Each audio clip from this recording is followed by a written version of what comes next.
Hello friends. तो भाई आज हम बात करने वाले मोस्ट इंपॉर्टेंट क्वेश्चन केमिस्ट्री का। ठीक है, क्वेश्चन देख सकते हो आप।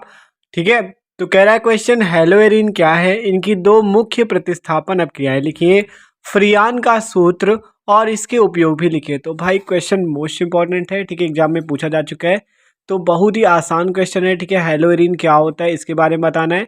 तो बोर्ड एग्जाम में पूछा जा चुका है। ठीक है, तो बोर्ड एग्जाम के लिए भी मोस्ट इंपॉर्टेंट है क्योंकि आपके एग्जाम होने वाले हैं। ठीक है, तो चलो बात करते हैं हेलोएरिन होती क्या है और इसकी दो प्रमुख प्रतिस्थापन अपक्रियाएं विद एग्जांपल बहुत ही आसानी से हम लोग देखेंगे। ठीक है, तो चलो बात करते हैं, इसे आसानी से देखते हैं। आप देख सकते हो इसकी तीनों आपकी प्रतिस्थापन अपक्रियाएं भी देखेंगे। ठीक है, तो प्लीज वीडियो को लास्ट तक देखना। तो चलो बात करते हैं हेलोएरिन होती क्या है और इसकी दो प्रमुख प्रतिस्थापन अपक्रियाएं। ठीक है, तो देखो बात करते हैं, इसको देखते हैं एकदम आसानी से। ठीक है, तो फ्रियान का सूत्र भी बताना है इस पे और कह रहा है इसके उपयोग भी लिखिए।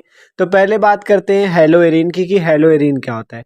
तो देखो हेलोएरिन आपको नाम से पता चलता है हेलोजन लगे हो जिस एरिन पे, वही आपका हेलोएरिन होगा। ठीक है, हेलोरिन क्या होगा, जिस पे हाइड्रोजन लगे हो, जैसे क्लोरीन, ब्रोमीन, आयोडीन, ये सारे। ठीक है, तो ये होते हैं हेलोएरिन।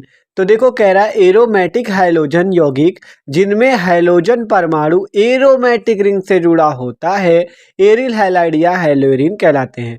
ठीक है, आपसे क्या कहा गया, एरोमेटिक हाइड्रोजन यौगिक, एरोमेटिक हाइड्रोजन यौगिक जिसमें क्या हो, हाइड्रोजन परमाणु किससे जुड़ा हो, एरोमेटिक से। मतलब जैसे कि आपका बेंजीन, ये क्या होता है, एरोमेटिक यौगिक होता है।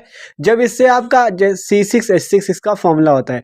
अब यहाँ पे आपका जब हाइड्रोजन इससे जुड़ जाए, मान लो इस बेंजीन रिंग से आपके फ्लोरीन, क्लोरीन ये सारे जुड़ जाए, तो जो आपका बनता है एरोमेटिक रिंग, वही आपका एरिल हैलाइड या हेलोएरिन कहलाता है। देख सकते हो एग्जांपल से आपको नीचे बताया हमने।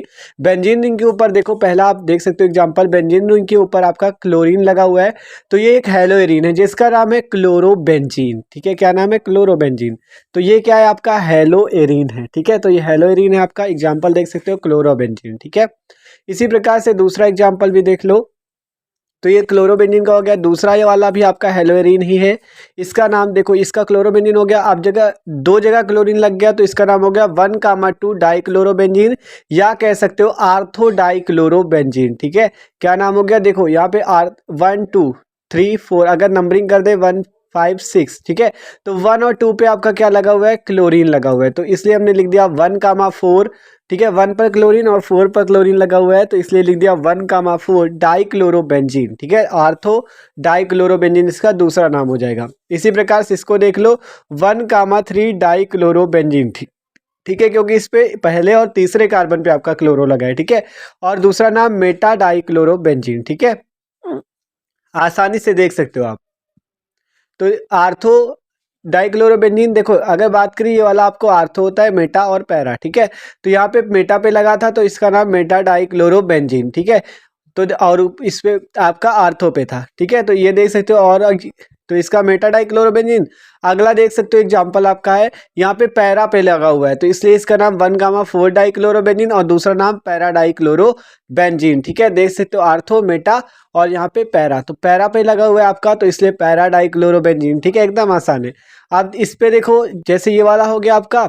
अब इसके ये वाला एग्जांपल भी देख लो आसानी से, ये भी आपका हेलोएरिन है, इस पे 2 क्लोरीन यहाँ पे लगे हुए हैं और आपका NO2 ग्रुप भी लगा हुआ है, तो इसका क्या नाम हो जाएगा, नंबरिंग कर लो 1 2 3 4 5 एंड 6। ठीक है, तो 3 और 5 पे आपका क्लोरीन लगा हुआ है, तो लिखेंगे 3,5 डाइक्लोरोबेंजीन। ठीक है, इसका क्या नाम हो जाएगा, सॉरी क्लोरोबेंजीन कैसे, नाइट्रो भी लगा है ना, तो यहाँ पे लिख लेना 3,5 डाइक्लोरो नाइट्रोबेंजीन। ठीक है, डाइक्लोरो नाइट्रोबेंजीन, इसके बीच में नाइट्रो लगा लेना। ठीक है, तो ये हो गए आपके हेलोएरिन। देख सकते हो एग्जांपल, इन पे सब पे हेलोजन लगे हुए हैं, क्लोरीन, ब्रोमीन। ठीक है, आप क्लोरीन की जगह ब्रोमीन भी लगा सकते हो। ठीक है, एग्जांपल आपको यहाँ पे क्लोरीन का दिखाया, ब्रोमीन भी लगा सकते हो। ठीक है, तो ये आपके हेलोएरिन है। देख सकते हो आपसे कहा गया हेलोजन परमाणु एरोमेटिक रिंग से जुड़ा हो तो उसे एरिल हैलाइड कहते हैं।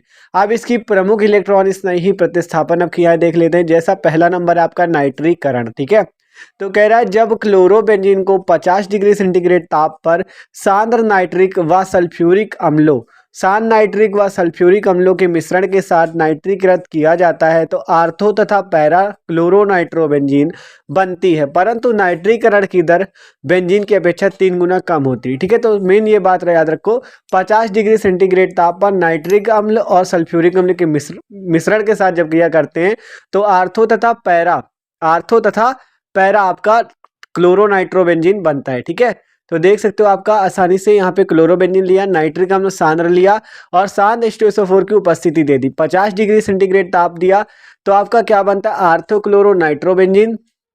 आर्थो पे आपका क्या लग जाएगा, क्लोरीन, तो आर्थो क्लोरो नाइट्रोबेंजीन और पैरा क्लोरो नाइट्रोबेंजीन बनता है। ठीक है, और H2 आपका बाहर निकल जाएगा।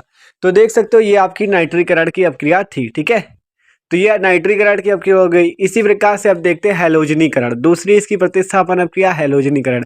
इस पे जब हैलोजन का योग करते हैं FeCl3 की उपस्थिति में तो आपका हैलोजनीकरण होता है। ठीक है, तो देख सकते हो यहाँ पे आपका क्लोरीन ब्रोमीन ये सारे हैलोजन होते हैं, तो हमने यहाँ पे क्लोरीन से इसमें योग किया है, मतलब क्लोरीन को इस पे जोड़ा है। ठीक है, FeCl3 की उपस्थिति दी तो आपका आर्थो डाइक्लोरोबेंजीन और पैरा डाइक्लोरोबेंजीन बनते हैं। ठीक है, तो ये आपकी है हैलोजनीकरण की प्रक्रिया। ठीक है, पैरा पे क्लोरीन लग गया तो पैरा डाइक्लोरोबेंजीन, यहाँ आर्थो पे लग गया तो आर्थो डाइक्लोरोबेंजीन। ठीक है, आर्थो मेटा पैरा ऐसा होता है। ठीक है, तो देख सकते हो हैलोजनीकरण अपक्रिया भी आपकी हो गई, ये भी आपकी प्रतिस्थापन अपक्रिया ही थी। ठीक है, तो अब इसके बाद अगली भी देख लेते हैं। देखो हैलोजनीकरण हो गई, आप देखो सल्फोनीकरण।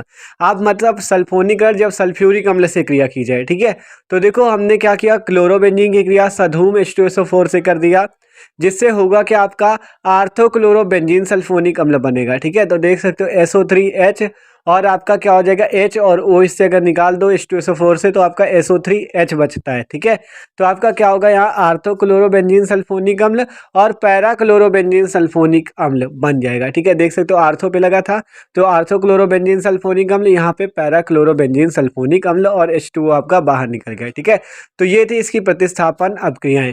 आप देखते हैं फ्रियान का सूत्र क्या होता है। ठीक है, तो देखो फ्रियान का सूत्र और फ्रियान के उपयोग भी देख लो। तो फ्रियान का सूत्र क्या होता है आपका, CCl2F2। CCl2F2 जो होता है ये फ्रियान का सूत्र होता है। इसका नाम क्या होता है, देखो 2 क्लोरीन और 2 फ्लोरीन तो डाइक्लोरो डाइफ्लोरोमेथेन। ठीक है, एक कार्बन है तो डाइक्लोरो डाइफ्लोरोमेथेन इसका नाम हो जाएगा ये फ्रियान का। अब उपयोग रेफ्रिजरेटर में प्रशीतक के रूप में और इसका उपयोग विलायक के रूप में भी किया जाता है फ्रियान का। तो ये इसके उपयोग हो गया, सूत्र हो गया। ठीक है, तो यही क्वेश्चन हमसे कहा गया था और देख सकते हो ये इसकी प्रतिस्थापन अपक्रियाएं थी। ठीक है, तो यही था हेलोरीन क्या है, इसकी प्रतिस्थापन अपक्रियाएं और फ्रियान का सूत्र। तो भाई वीडियो अच्छा लगा हो तो प्लीज़ लाइक भी कर दीजिएगा।